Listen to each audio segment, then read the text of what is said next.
अस्सलाम वालेकुम students, welcome to my channel Hussain Shaikh. आज का हमारा टॉपिक है multiply by 11 learn in second. 11 से ज़र्ब करना सीखे सिर्फ कुछ सेकंड में। स्टूडेंट, अगर आप ये ट्रिक सीखना चाहते हैं तो इस वीडियो को एंड तक देखें, क्योंकि मैं इसके एंड में एक ऐसी एग्जाम्पल बताऊँगा जिसको आपको सीखना बहुत ज़रूरी है। अगर आपने अभी तक हमारे चैनल को सब्सक्राइब नहीं किया है तो please subscribe my channel and press bell icon ताकि आपको न्यू नोटिफिकेशन मिलती रहे। चलिए वीडियो शुरू करते हैं। एग्जाम्पल नंबर 1, यहाँ पे एक वैल्यू दी है 3426। उसको हम 11 से यानी 11 से मल्टीप्लाई कर रहे हैं, ज़र्ब कर रहे हैं। तो यहाँ पे सेकंड में किस तरह से आंसर मालूम करेंगे वो सीखते हैं। सबसे पहले हमें कॉपी करना है इकाई का place, unit place as it is copy कर लेना है। फिर हमें ये दो नंबर 2 और 6 को जमा करना है। कितने मिलते हैं? 8। 8 लिख देंगे। उसके बाद नेक्स्ट पेयर यानी 4 और 2 को जमा करेंगे, 6 लिख देंगे। फिर उसके बाद की नेक्स्ट पेयर अगली जोड़ी 3 और 4 को जमा करेंगे, 7 मिलते हैं, 7 लिख देंगे। और आखिर में 3 बचता है, उसे एज इट इज़ कॉपी कर लेंगे। चलिए हमारा आंसर रेडी हो गया। आप चेक कर सकते हैं, आपको आंसर बिल्कुल परफेक्ट मिलेगा। एग्जाम्पल नंबर 2 देखते हैं। यहाँ पे एक वैल्यू दी है 23,451। यहाँ हम 11 से मल्टीप्लाई करते हैं, 11 से ज़र्ब करते हैं। जैसे कि मैंने आपको इससे पहले कहा था कि इकाई का प्लेस यानी यूनिट प्लेस को एज इट इज़ कॉपी करेंगे। फिर ये दोनों पेयर की प्लस करेंगे यानी जोड़ी की जमा करेंगे, 5 + 1 6 मिल जाता है।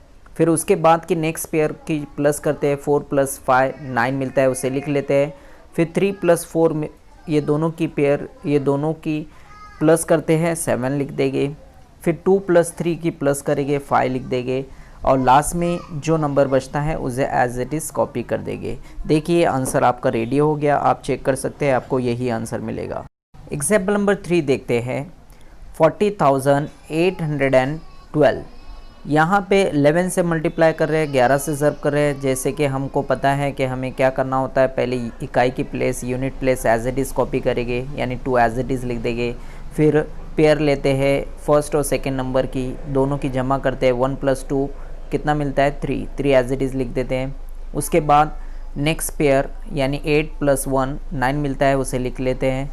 फिर नेक्स्ट पेयर लेते हैं 0 + 8 यानी 8 मिलता है, 8 लिख लेंगे। फिर नेक्स्ट पेयर 4 + 0 4 मिलता है, 4 लिख लेंगे। और लास्ट में जो नंबर बचता है एज इट इज़ उसको लिख देंगे, 4 को एज इट इज़ लिख देंगे। यहाँ पे आपका आंसर रेडी हो गया। आप चाहे तो कैलकुलेटर की मदद से चेक कर सकते हैं, आपको आंसर परफेक्ट मिलेगा।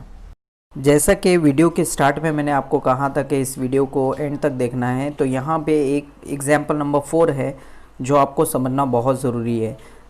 क्या एग्जाम्पल है? 7,295, उसको हम 11 से मल्टीपल कर रहे हैं यानी 11 से ज़र्ब कर रहे हैं।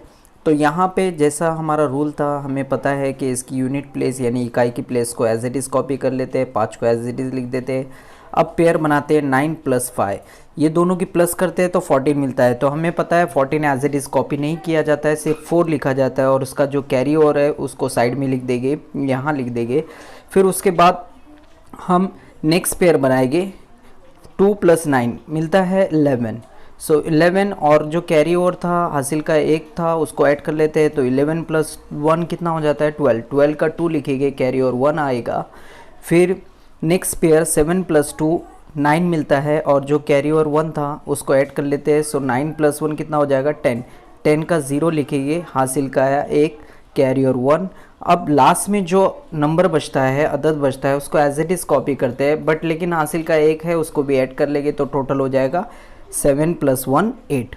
इस तरह से हमारा यहाँ आंसर कंप्लीट हुआ। यानी हमने बगैर मल्टीप्लाई किए यहाँ पे एडिशन करके विदिन सेकेंड किस तरह से आंसर फाइंड आउट करते हैं वो सीखा। आई होप ये वीडियो आपको पसंद आया होगा। इसी तरह के वीडियो देखने के लिए हमारे चैनल से बने रहे।